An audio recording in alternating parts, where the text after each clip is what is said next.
మేడారానికి భక్తులు పోటెత్తారు. వేలాదిగా భక్తులు మేడారానికి తరలి వస్తున్నారు. సమ్మక్క సారలమ్మ గద్దెల ప్రాంగణం కిక్కిరిసిపోయింది. ములుగు గట్టమ్మ తల్లి ఆలయం దగ్గర ట్రాఫిక్ జామ్ ఏర్పడింది. పార్కింగ్ స్థలాల వైపు వాహనాలను మళ్లించారు పోలీసులు. జాకారం నుంచి మేడారం వరకు భారీగా వాహనాల రద్దీ ఉంది. కన్నెపల్లి, జంపన్నవాగు, హరిత హోటల్ వరకు భారీగా ట్రాఫిక్ జామ్ అయింది. దీంతో వాహనాల రాకపోకలకు అంతరాయం కలుగుతోంది. పొలాల్లో పార్కింగ్ కోసం వాహనాలను మళ్లిస్తున్నారు. ఈ నెల 28 నుంచి 31 వరకు మేడారం మహాజాతర జరగనుంది.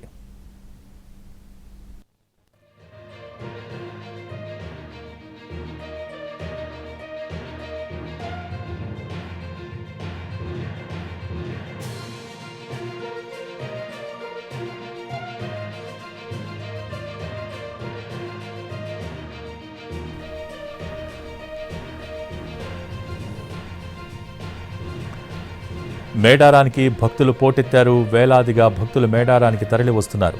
సమ్మక్క సారలమ్మ గద్దెల ప్రాంగణం కిక్కిరిసిపోయింది. ములుగు గట్టమ్మ తల్లి ఆలయం దగ్గర ట్రాఫిక్ జామ్ అయింది. పార్కింగ్ స్థలాల వైపు వాహనాలను మళ్లించారు పోలీసులు.